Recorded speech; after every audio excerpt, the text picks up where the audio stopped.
cắt giảm chi phí. Tất cả những thằng mà bám vào nó thì phải dính theo chứ, đúng không? Nó đòi được cả lãi đúng không? Đòi hết từ đây. Em thích cái xe Mobifone thì có cái gốc cả lãi rồi. đòi hết rồi thì ông em anh Vượng mới bị nhẹ đấy chứ không lấy đâu ra. Thế gọi là vi phạm thôi chứ. Chả hiểu cái tiền đấy kiểu gì nhưng mà tiền đấy. Cái tiền đấy là cái vụ tôi bán bây giờ lên trời. Bây giờ sao mà đèn hết thế thì làm hết nhỉ? Thế nếu mà em xua thì lấy được, còn nếu không thôi phải chịu. Phui lại đèn xong thì Coi như đấy là rủi ro vì nếu không ăn được cả. Vốn năm đấy ông ấy có 1.900 mà trên sổ sách báo cáo thì thế mà làm gì có lãi đâu. Nên được lợi một này kiện đấy mấy tham ô xong rồi còn tiền lãi thế này tham ô nhiều. Đây nhá, đây 11.000 tỷ này, tháng 6 của 2019 không biết lúc này lấy tiền về chưa. Đây từ bật năm 2018 rồi. Năm này chắc chắn nếu mà chưa lấy được xem báo cáo chính xem có tiền hay không được biết. Thằng Môi Phương cầm bao nhiêu phần trăm thằng con này? Có 30 mấy % thôi. Nhưng mà người chính là toàn của nó cả. Đây này, năm ngoái năm nay vẫn 11. Thế thì có khi là ông ấy đòi được cái hồi đầu năm 2000 này. Cái đầu năm 2018 này lúc mà chỉ có 3.000 tỷ này đúng không? Cuối năm lên 10 mấy nghìn thì chắc là ông khi đòi được lúc đấy. Em nhớ là khoảng 8.900 sao? Đòi được đấy, đây là đòi tiền đây này. Đây nhá, đầu năm là chỉ có 1.800, 1.600 là thành 3.500, đúng không? Xong ở đây là thành 12.000 rồi. Thì chỗ đấy là trả 8-9 nghìn ở đấy ở đâu ra? Xem khoản đầu tư nó giảm xuống đầu tư cân đối được. Thế ra nào? Ông chụp còn thiếu à? Đây xem ông có nhận nguồn tiền nào mấy nghìn tỷ từ trên trời xuống không? Xem phần dòng tiền như vậy có. 8.000 đây này. Đầu tư đấy. Đây phải trả như thế này. Nổ cái 8.000 đến đâu này, 5.000 đâu này. Đấy thì ông nôm nào là bây giờ ông về cơ bản là chắc chắn ông lấy được cái đồng tiền ấy về rồi, hiểu không? Đấy rồi. Thì lại giữ giá. Tốt nhất trong mấy công ty cuối cùng ấy. Đúng không? Đây là 11 này. Thì ý không thấy xong thì cổ phần hóa thôi. Đáng nghe thì cổ phần hóa rồi. Không thấy được. Thế thì về sau này lúc bọn anh đánh thì bọn anh mới nhầm vào cái việc này. Lúc mà xem xong cái này mới biết. Kể cả lúc mà cái đợt mà thằng gì nhỉ? Thằng CV mà hôm nay anh đi phân tích này anh cũng nhìn thấy cái đấy. Rồi sau mình mới nghĩ là cái đoạn tăng giá này. Đoạn tăng giá này nhá. Thì ở đây không bây giờ thì không mua được nữa đó, tại vì nó chuẩn bị xây nhà máy, chuẩn bị vay nợ một đống rồi. Nó sẽ xây nhà máy đâu này? Trong miền Nam thôi. Trong nhân trạch 6. Năm nay năm kia phải toán rồi. Thế à? Đã có 3 nhà máy. Không, bây giờ chưa xây. Đúng rồi, bây giờ di hết cái 3 cái đấy là 3 nhà máy, những nhà máy có nhất đoạn là chúng là ngoại thành ấy, em ra thực tiết ở trong Biên Hòa. Cái đó bên ngoài rìa một tí nhưng mà di hết vào nhân trạch. 2 nhà máy kia thì nó có một cái công ty bauxit ở dưới kia nữa. Bauxit ở dưới tận nó chết như vậy. Bauxit ổn nhiễm chết. Thế nên sao ở trong đấy nó độc quyền nó hàng nó bán hết sạch luôn đúng không? Bán con né chất mà. Dạ. Bán nhưng mà bây giờ vốn chủ có 900 mà định xây nhà máy 2.000. Thế thì xây nhà máy đâu đó để em kiểm toán trong nhân trạch 6 nhà máy kia nó hết khấu hao rồi. Nó xây nhà máy trong cái bạc cái gì giờ em tưởng nó chuyển từ Đồng Nai về chứ. Không, đều trong Đồng Nai. Nhân trạch 6 Đồng Nai và Biên Hòa được nhà máy to ở Đồng Nai đấy. Chuyển từ Biên Hòa về. Không có chuyển về nhân trạch 6. Bảo cái máy kia quá cũ rồi, bây giờ di rời là bỏ luôn. Di rời là bỏ luôn, xây mới hoàn toàn. Có trong tức là ý ở đây là 2022 là ông ý tỉnh đã đánh công văn từ 10 mấy năm trước là sẽ bắt ông đi. Thì ý là còn nếu ông cố níu kéo thì ông xin là hoãn cho đôi năm để ông đi vớt lợi nhuận. Vớt tiền này một năm lợi nhuận hơn 200 rồi mà. Tức là con này đánh kiểu tăng trưởng giống hợp pháp gì? Không được. Đúng là như thế. Nhưng mà con này yếu tài chính nhiều. Con này yếu nhiều, không đánh chạy tăng trưởng nữa. Đấy hả? Thì vì bây giờ mỗi năm em lãi được hơn 200 mà em xây nhà máy 2.000, vốn về chủ có 900 nữa. Bây giờ bao lâu mới hết? Có vay như vậy chết, không tăng trưởng nó không mạnh được. Con này giống như con CVT cũng xây nhà máy, nó cũng giá cũng lình đi xuống rồi cũng chỉ là cái khổ là cái kia có cái sức ép sau này em sẽ buộc phải đóng cái nhà máy này. Nhà máy ở Đồng Nai đấy. Không ở trong Biên Hòa đấy. Trong đấy là tất cả Đồng Nai hết. Biên Hòa. Em nhớ là mấy nhà máy ở Biên Hòa hết mà. Nhà máy rồi. Ý là bây giờ cái đô thị hóa giống như Dạng Đông ấy, bây giờ là khu trung tâm thành phố ấy. Không muốn loại nó thì không phải là ở Biên Hòa, cái nhà máy nó ở giáp Sài Gòn. Đất thuộc Biên Hòa nhưng nó không phải tức là nó không, cái nhà máy đang chạy chính nhất ấy. chạy chính to nhất ấy thì nó ở giáp Sài Gòn nhưng nó không phải ở Biên Hòa, nó Đồng Nai chứ không Biên Hòa. Bởi vì không trên đấy là công nghiệp Biên Hòa của thằng ấy mà. Nó rìa Của Suarez đấy. Nhưng mà không phải được. Nhưng mà lúc mình đi nghiên cứu mình ngẫm cái vụ này cái vụ tăng giá này thì anh mới nhìn ra anh mà lợi nhuận có tăng đâu, doanh số có tăng đâu. Cái này chỉ thấy lợi nhuận tăng thôi. Mỗi tí xem. Thế thì đấy thì vì sau là lúc mình lật lại quá khứ mình mới nhìn thấy tại sao lúc đấy lại tăng nhanh như thế, thì mình mới phát hiện ra là có cái vấn đề kiểu đấy. Cho nên tất cả những thằng mà đi đầu tư tương cổ tức cuối cùng là vẫn phải tự lại là phải chắc chắn nhất mà em ăn được đột biến thì là phải ăn được cả vụ hết khoa. Từ đây em ăn được cổ tức mà giá nó sẽ vọt lên, vọt cực kỳ nhanh luôn. Có vào nó sẽ đột biến hơn, chứ còn nếu mà nãy vay thì thường nó sẽ đột biến. Thì ví dụ như ở đây là khoảng tầm 12 nhá, mà em chỉ chạy lên 30 em chạy thôi là đã là cực kỳ thành công rồi. Đúng không? Như thế là trong vòng 2-3 năm đấy là được gấp đôi gấp ba rồi. Thế này, đây năm xưa nhá, cái chỗ đây 170 xuống 100 này, đây là năm 2016, đúng không? Thì chỉ còn 1 năm rưỡi là hết khoa rồi. Đây nha, thử số 9 nha, xem nó giải thích gì về cái câu 2 này nhé. 9 này. Đây này. Gần đây là thích đánh cái kiểu này cho nó nhẹ nhàng. Đây này. Trong 2016 là ông ấy được 81 tỷ. Anh có quay lại xong về gửi lại cho đây 81 tỷ này, đúng không? Cái chỗ này này. Đây cái 81 tỷ này đúng không? Đây là 2016 nhá, anh thử 2015 nhá. Tức là vì trong quá trình là xây nhà máy thì nó cứ kiểu xây dần đấy. Thì cái lúc hết khấu hao nó cũng bị như thế, chứ không phải là đùng một cái hết một cục luôn nhỉ. Có pha thời gian đoạn này. Thì mình chỉ buộc lúc đấy buộc phải xem liền một lúc mấy năm để mình đoán xem là nó chạy đến đâu. Chứ thực ra anh thấy là đánh cái này chắc hơn, mà chắc hơn cách tăng trưởng. Vì tăng trưởng cũng có thể là doanh nghiệp sale thành công nhưng cũng có thể không sale thành công, không theo kỳ vọng. Thì cái này chỉ có đợi thôi chứ vẫn chả em phải đoán một cái này em làm chắc A3 em làm. Ngày xưa kiểm toán công ty này à? Đây chính báo cáo em này, A3 thì Thanh Ký này. Sơn Thanh Ký em làm. Anh tên là Thanh nhỉ? Không, Thanh là kiểm toán viên của, lúc là em là trưởng nhóm, Thanh là phó tổng. Em đang làm báo cáo này, Thanh có ký thôi. Bao giờ là phụ trách ký, còn người làm có bao giờ lấy đâu. Đấy em chưa được kiểm toán viên. Nên em biết không tài chính này mà. Đây này, cái năm đây nhá, cái vụ này này, Minh số 7 nhá, cái năm 2015 nhá. Mỗi năm 15, năm 16. Chứ còn thực ra là về mặt quan điểm là nền kinh tế nó vẫn thế thôi. Nền kinh tế năm nay anh nghĩ nó vẫn như năm ngoái, không kỳ vọng index không thể tăng kiểu kia được, không tăng như ngày xưa nữa. Xem mấy cái báo cáo chiến lược của mấy công ty ấy, thì nó sẽ dự đoán là nó tăng cao quá một chút, khoảng từ 15-20%. Rất là nhanh. Chắc là lên được 1000 quay lại. Tổng chắc lại thêm 100 điểm nữa. Thêm 100 điểm nữa nghĩ lên tầm 1000 quay lại. Nó bảo là ý là các cái giá thì nó đã phản ánh hết năm nghìn, để bây giờ là các nó phản ánh hết vào giá rồi. Những kiểu BID là chạy gần xong rồi. Xong rồi. Tăng 50%. BID tính được của năm 20. Chạy trước luôn. Là kỳ vọng tương lai rồi, xong rồi. Đây này em nhìn nhá, cái khấu hao của nó nhá, đây cái năm 15 của nó 515 tỷ nhá. Đến năm 16 là 81 tỷ. Đúng không? Đây có thử bật 27 nhá. Không làm dần. Thấy không? Xong đến về sau này anh xem đến năm 18 là mất rồi. Hết sạch rồi. Thì có phải là trong quá trình đấy lợi nhuận em 100 tỷ nó vọt lên thành 200 mấy không? Thì như thế là nhanh nhất rồi đó. Và họ cũng lại trái bằng cổ tức nên là khỏe. Thì cho nên là những cái năm đấy giá có 20 mấy mà cổ tức nó 30 mấy trăm mà. Tại vì ông hết khấu hao nữa, nó được quyền hạch toán lợi nhuận tốt nữa. Đây là đến đây là bắt đầu đến từ đây năm 2017 là chỉ mất có 20 mấy tỷ này, 28 tỷ như đây là hết rồi này.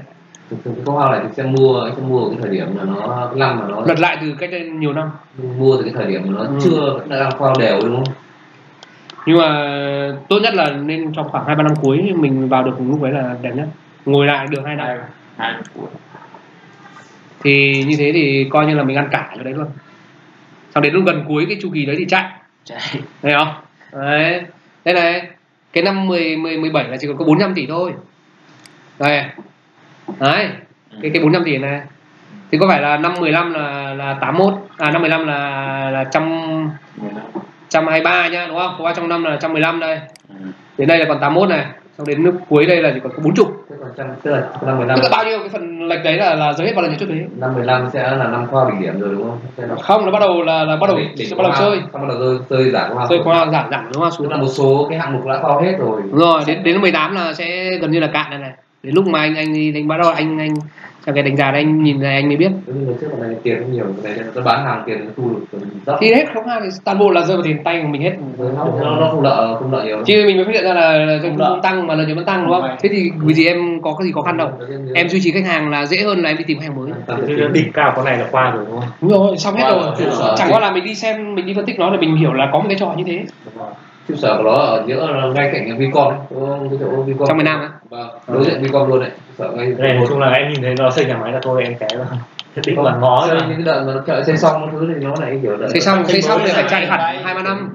Họ phát đợi khoảng sang năm đấy. Nó xây bằng tiền vay quá. Này năm nay hết có 12 tỷ thôi. Vay bao nhiêu trăm? Đấy 2018 này. Bây giờ cho vay nó không bây giờ thì vay đâu. Chắc chắn rồi. Chưa vay, chưa vay, bây giờ chưa vay. Chưa vay, bây giờ chưa. Dự định là chỉ vay thôi để xây nhà máy. Vay 50 đúng không? Hả? Giờ tổng đầu tư là 2.000 đúng không? Vay 900 là. Thế bảo rằng một là 1.200 thì cái vụ đền bù đất là 400 rồi. Thì còn 800 nữa. 800 nữa thì có 2 giai đoạn đúng không? Thì giai đoạn 1.200 thì đền bù đất xong rồi 400 rồi. Thì gần như là vốn chủ gần như ông hết tiền mặt rồi. Thì cái 800 còn lại chắc chắn là vay gì đó. Thì 4.900 bắt đầu vay 800. Bắt đầu vay khoảng 50 khoảng 11 đấy. 50 vâng. Thế còn nếu mà ông tức tốc lên ông đẩy cho cái kia nữa thì ông phải tiếp. Thằng này vay có dễ. Anh Hiệp xem là tới con nào mã nào dòng nào cũng được anh. Chỉ đánh kiểu như này thôi, anh vẫn cứ quanh nhưng mà đang điện hay là cầm một vài con điện thôi. Năm 20 là ý là đánh gặp chỗ nào ít là chủ yếu đánh là chỗ này nhiều. Đánh kiểu này, bây giờ phải đánh kiểu này mới thắng. Chỗ này mỏ cáo cũng phải mỗi đợt ăn khoảng tầm 20% là đúng không? Đánh kiểu này phải ăn được đúng con, ăn không thể ăn đậm ăn dày như mấy năm trước. Đấy đến cuối 2018 thì còn 25 tỷ này. Thì có phải là trong quá trình này lợi nhuận đang 100 là nó tụt về đâu? 130, 170 này. Đúng không? Đấy đúng không? 130, 170, 240, 250 thì chính là cái chỗ tụt khấu hao đấy. Đúng rồi, nó bù vào khấu hao bù vào. Chỉ nếu mà anh nghĩ là sau này phải đánh kiểu này mới là chuẩn. Em tầm này đánh ngoài chuyện là cổ tức ra còn phải đánh kiểu này, phải phòng thêm cái này vào thì như thế mới an toàn. Cái này thì chắc rõ hơn. Bởi vì cái này nó chỉ duy trì khách hàng thôi chứ không cần phải đi tìm khách hàng mới. Chứ đi tăng trưởng là phải đi mở rộng ra, phải đi tìm khách hàng mới mà khó hơn nhiều chứ. Chỉ có cái là đi tìm cái này là cực kỳ vất vả. Cực kỳ vất vả. Mò sâu đi tìm những thằng cạn quá, tức là mình bật ra báo chính gần đây của nó xem mình cái nguyên giá cái lọc mà chỉ cần đọc nếu mà lệnh gộp mà nó không thay đổi mấy mà tự dưng là lệnh dòng nó tăng lên thì là có thể đoán được ra. Không, chỉ cần nhìn lúc mà nó còn cạn đấy, giống như cả thằng 10 mét đấy này, nhìn thế này là đoán được đây là sắp cạn đấy rồi. Này báo cáo ra thì ý em nói là tức là nhìn bên ngoài, nhìn doanh thu không thay ngoài không nó nhiều lắm. Doanh thu thì không tăng thay đổi mà tức là nó nhận mà dòng đấy là lúc mình xem kỹ và mình mới biết là có hiện tượng đấy, mình mới đoán được. Cái này phải mở báo cáo ra thì sao được. Thì lúc đấy mình mới đi sâu. Thì về mặt nguyên lý định giá thì cứ lợi nhuận tăng gấp đôi thì giá phải tăng gấp đôi. Vâng.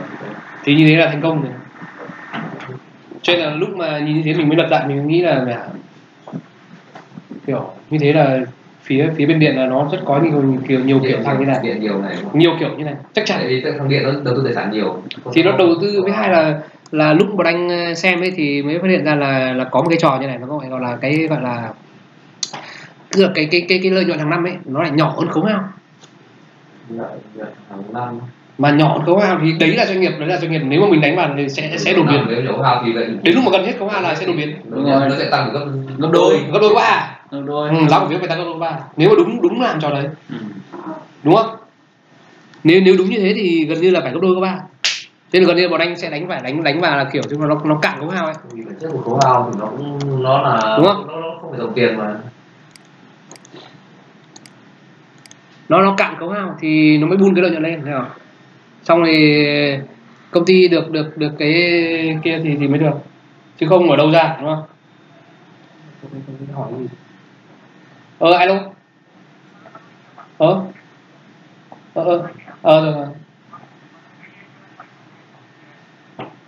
Rồi hỏi cái gì nhỉ?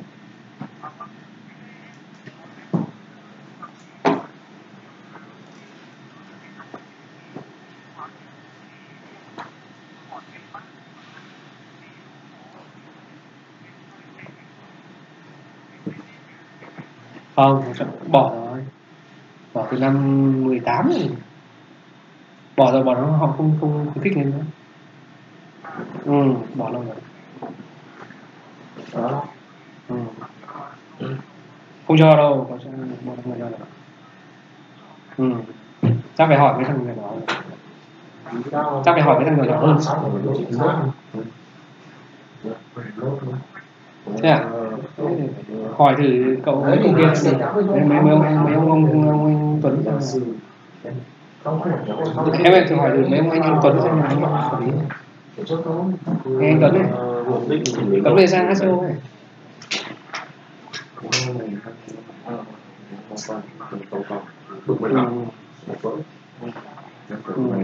Rồi. Sau đây đang có offline với anh em.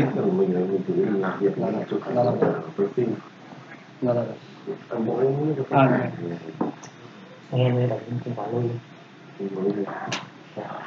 Chủ yếu cạn khấu hao thôi, đúng không? Cái vụ cạn khấu hao đấy là về sau này mình nghĩ là như thế là chuẩn nhất. Này, hoặc là cạn khấu hao với cộng giảm lãi vay có được không? Đấy, lãi vay nó giảm xuống, cái lãi vay nó không đột biến, còn khấu hao không thế. Khấu hao có kết hợp hai ngày nó tốt hơn. Dư nợ giảm dần thì lãi vay giảm dần. Cũng thế. Nó không đột biến bằng lãi cái khấu hao này. Nhưng mà bọn điện là nó làm cả hai cái đấy. Bởi vì bao giờ quy tắc của những cái thằng nhà nước này là bao giờ chơi cái trò là xây nhà máy này, lúc đầu xây bằng vay nhé, xong rồi độ 3 đến 5 năm sau là bắt đầu hết vay, xong đến khoảng 10 năm sau là hết hoa. Bao giờ nó chạy theo đúng cái quy trình đấy. Bên điện. Tất cả là như thế. Không phải đấy, tất khi thằng dây dựng thẳng của Hòa Phát thế này. Chạy, nhưng mà cái vấn đề là những cái thằng tư nhân như Hòa Phát này hay có cái trò là cái nhà máy cũ còn chưa hết có vào ấy, là đã mở tiếp nhà máy mới rồi, liên tục. Nghe không? Cho nên là mình không ước được. Liên tục nhưng mình không ước được. Gần như là hoặc là em ước được là cảm thấy là nó không đáng kể ấy. Vì cái phần thế mới Hòa Phát là nó còn lớn hơn cả cái cũ rồi. Thế nên nó cũng không đáng kể nữa. Cái cũ kia không đáng kể. Nó gối và nó cao hơn. Nó gối còn to hơn. Cái nhà máy cũ của Hòa Phát này có hai mấy nghìn thôi mà. Tất cả các nhà máy cũ. Cái nhà máy mới ông mới mở Trung Quốc đấy còn 40.000, gần 50.000 thì cái kia được gì. Chắc mở Hòa Phát mở lốt này chẳng mở rộng nữa nó phải. Có thể 5 năm sau thì tiêu thụ hết cái nhà máy đấy mà. Cái khoa trung bình của cái nhà máy Dương Quất nó để bao nhiêu? 12 năm. Trên Hoa Cá là 12 năm. Mà xây đội vốn lên 5 mấy nghìn tỷ. Một cái nhà máy to lắm. Thì là một năm khấu hao 4.000. Như thế mà trong khi biên lãi của ông ấy chỉ có 18%. Tức là doanh thu của ông ấy phải 20-30 thì mới hòa cái vụ đấy. Phải 20-30 nghìn tỷ thì mới hòa vụ đấy. Nên là năm tới mọi người đánh kỳ vọng ông ấy toàn công bố số lượng sản lượng các thứ xuất khẩu thứ thôi chứ. Tức là đánh kiểu đánh. Chứ còn lợi nhuận anh nghĩ không tăng. Đánh thị phần đúng không? Đánh là công bố kỳ vọng thị phần thôi chứ còn lợi nhuận. Thực ra tháng 11 12 là đánh thị phần một số cái gì đó. Đây nó đã công bố. Rồi nó cái rưỡi đôi so với cả cùng kỳ năm ngoái rồi. Chủ yếu là cái bắt đầu từ cái tháng 6 năm ngoái là bắt đầu xong một phần của nhà máy rồi. Lát vào. Thì không có cách nào cả. Bây giờ chỉ có hoặc là đánh theo kiểu hai kiểu thôi. Một là bỗng nhiên là đợt này thời kỳ MA đấy, thời kỳ mua bán vốn này, ném vào giống như kiểu của thằng BID cũng được phải không? Nước ngoài phải ném vào như thế thì em mới kỳ vọng ăn được một quả game đấy. Thì cái BID kể cả nó cũng có cái kiểu ném vốn đấy mà. Nhưng mà anh xem thống kê rồi, tất cả những cái vụ ném vốn đấy về sau đều tăng mạnh. Cái size vay được rộng ra đúng không? Không, vốn chủ nó vọt lên mà. Đây giống như của PNG năm xưa nhá. PNG cái năm 17 mấy anh em đánh biết nhá. Thì đây nhá, cái vụ này bán là 9,8 triệu nhá. Cái năm 10 tháng 7 17 là 9,8 triệu nhá. Ngươi có nhìn tí. Đấy, thì năm đấy là nó có 98 triệu. Tức bán 10%. Bán gọi là pha đã 10%, thì nhưng mà bán giá 100. Rồi giá thị trường bao nhiêu? Hút được 1.000 tỷ. Đấy giá 100 mà. Hút được 1.000 tỷ. Giá bán giá thị trường bao nhiêu? Giá thị trường bao nhiêu? Lúc cũng 100. Thì nó hút được 1.000 tỷ lúc đấy. Khi cái năm đấy nó hút được 1.000 tỷ thì khi mà nó hút xong ấy thì lợi nhuận thì anh chưa nhìn thấy đâu cả, nhưng mà anh thấy giá nó chạy được vọt lên đã. Đấy. Đây nhá. Vụ bán đây tháng 7 của 2017 nhá. Những cái đấy là nó phát hành cổ phiếu riêng lẻ để nó mục đích làm gì? Chỉ mở rộng tăng vốn này để mở rộng. Chính là cái ngày hôm nay có được mục đích để mở rộng cái gì không hay là nhà mạng cái cửa hàng ấy. cửa hàng thôi thì chứ không phải có cái gì mới gì. Vấn đề là nó bị Đấy, ưu đãi đặc biệt. Chắc là cái cho nó gọn. Và ngồi đây này. Đấy, cái vụ năm xưa đây, ông ấy bán được giá 100 đây. Lần này hả?